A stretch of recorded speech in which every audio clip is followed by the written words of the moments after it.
Hey everybody, what's happening? Son of a silver stacker here. In today's numismatic news and information for the 19th day of March 2021, going to let you know that the American Tuskegee Bullion 5-ounce silver coins are available for pre-sale now on APMEX and JMBullion. So there's that. Then we're going to look at the spot prices. Gold is up $2.58 to $17.44. Silver's down 14 cents to $26.18. Platinum is down $20.79 to $12.1073, and palladium is down $30.94 to $26.6387. Next thing we're going to do is jump over here to numismaticnews.com. There's an article titled U.S. Mint Boxed In by Legislation written by Patrick A. Heller. In the year 2018, the U.S. Mint sold 245,500 ounces of gold among the four sizes of the bullion-issued gold American Eagles. In 2019, the sales of these four coins fell to 152,000 ounces.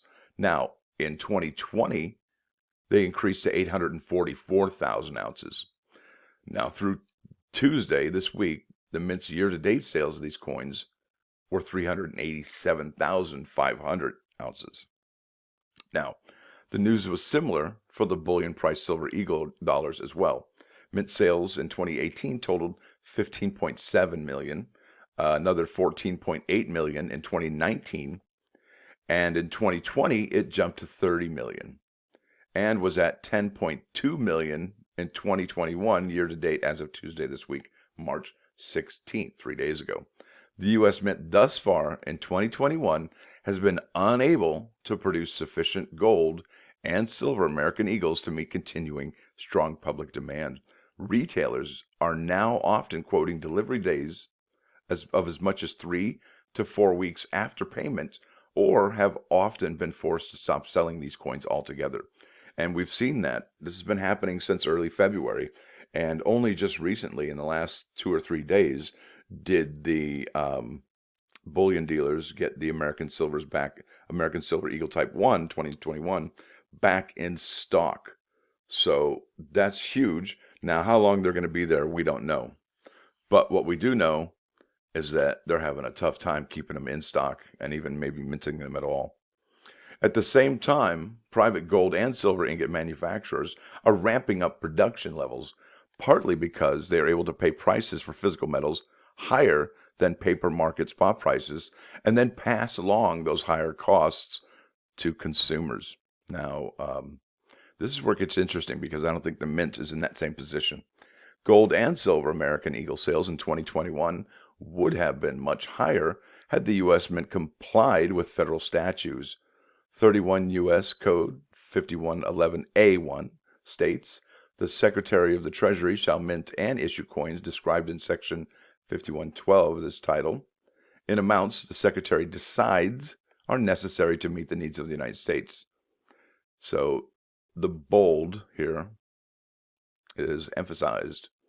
Next paragraph, 31 Code 51, or 31 U.S. Code 5112E states, "Notwithstanding any other provision of law, the Secretary of the Treasury, right, shall mint and issue in quantities and qualities that the Secretary determines are sufficient to meet public demand." So if it's not sufficient to meet public demand, his or hers allocation, what happens then, right? It says here, "Therefore, in order to comply with these statutory requirements, the use of the term shall instead of may means that the U.S. Mint should now be striking greater quantities of gold and silver American Eagles," but they're not, and we know that. As we have been informed by the U.S. Mint's primary distributors, called authorized purchasers, the Mint, the United States Mint, has not been able to further ramp up production of gold and silver American Eagles because it has not been able to acquire sufficient metals to do so. Now, is it because it can't find them? Maybe. But what I think it is the price is so high for not the paper, but the physical, because those are two different worlds, they can't get any. Now, the global shortages of physical gold and silver inventories have been rampant for more than a year now. When shortages persist for such a long time, the free market reaction would be for prices to increase.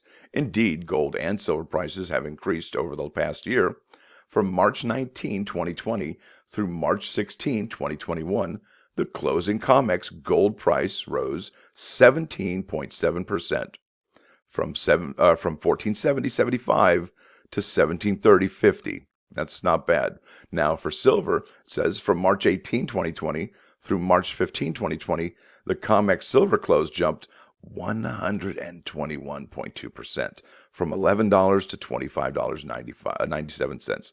Now, if that's not doing a happy dance right there, I don't know what is, because look at that ratio. I mean, you're definitely making more money with silver, and I think, in my opinion, I think that still has a long way to go. A lot more happy dances coming. Now, despite these impressive price gains, the shortages of physical gold and silver have persisted.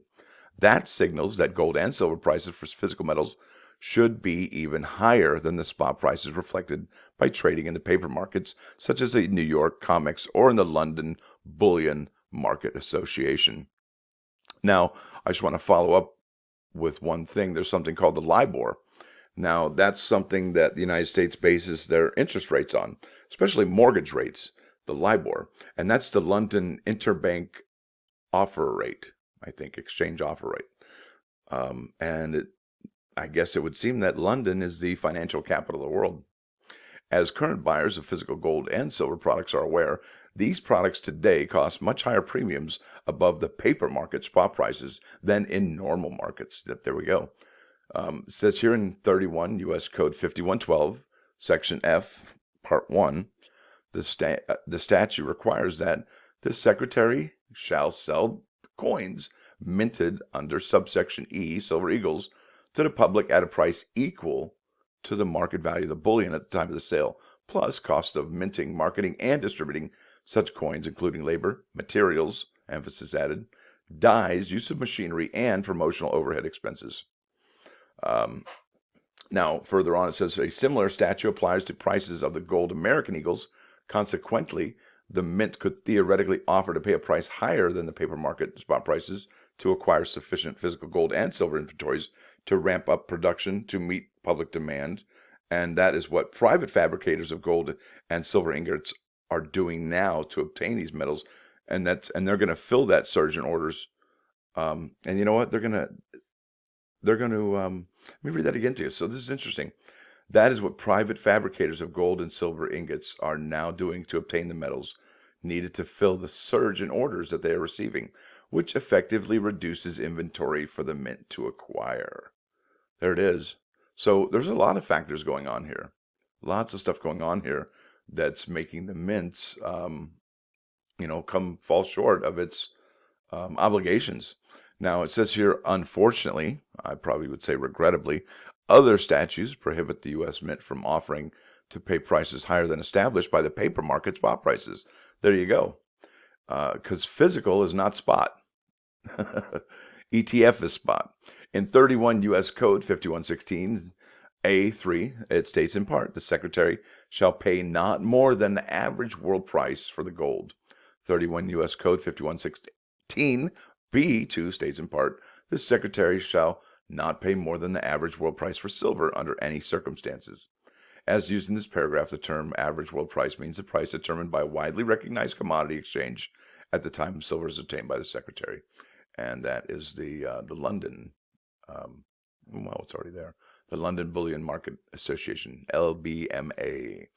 Now, the widely recognized commodity exchange spot price the U.S. Mint uses to purchase and sell gold and silver is the London Bullion Market Association, the world's largest commodity exchange for these metals. Yep, that was a redundancy.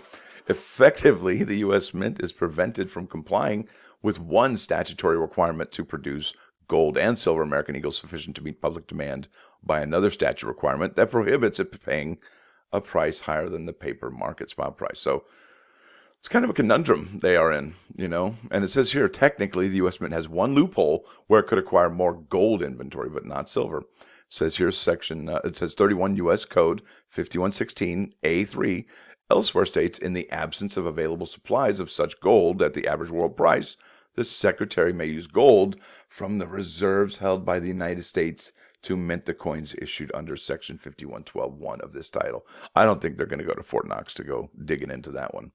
I suspect the reason that this is not happening is the Treasury Department does not have or does not want to report that its gold reserves are declining, an action which could have a negative impact on the value of the U.S. dollar. Now, all of this is so interesting. If the silver market really is, and kind of teetering right now on supply and demand issues and ETF price and spot price, this could go either way right now. Oh, wow. So if we put this all together, we have to really say that why would they want to hide the fact that it's so hard to get silver at a reasonable price? Would that send the price even higher? Would that send the market into a panic? I think there's a lot of reasons. There's probably 3 or 4 reasons. It's the economy, number one. It's the dollar, number two. It's just... Wow. And I'm just going to read this last paragraph because it's blowing me away. Think about it. It's an admission to what we know is already going on, is that the mint can't get a hold of reasonably priced silver. And because it wants to pay the spot prices and not the $9 or $10 above spot, we're not going to get we're not going to get as much silver coins as we would have in past years. So it says here, the final paragraph in the conclusion: could the statutes be changed to allow the U.S. Mint to produce physical gold and silver at prices above the paper spot prices? Yes. However, I very much doubt that it would ever be considered by the U.S. government. The federal government has a strong interest in holding down gold and silver prices as a major tactic to minimize the interest rate it pays on almost $30 trillion in debt. This concern would almost certainly override any consideration of allowing the U.S. Mint the flexibility to acquire sufficient gold and silver inventory to meet public demand. There it is. So it's an admission, really, okay, is what it would be, and that would send the markets tanking, the dollar tanking, and our economy tanking even more. So we're really walking a fine line here, folks. It's incredible to watch it all play out. It's kind of like a slow motion train wreck, and I don't like to watch it. It's horrible. Oh boy. But there's things you can do to protect yourself, okay? And I would suggest looking into that. It's a good thing to put on your seatbelt, so to speak. Yeah. Anyway, folks, thanks for watching. Thanks for dropping by. Don't forget to hit that like button. And if you do like what you hear and see, subscribe to the channel. It's free. Son of a Silver Stacker. Out.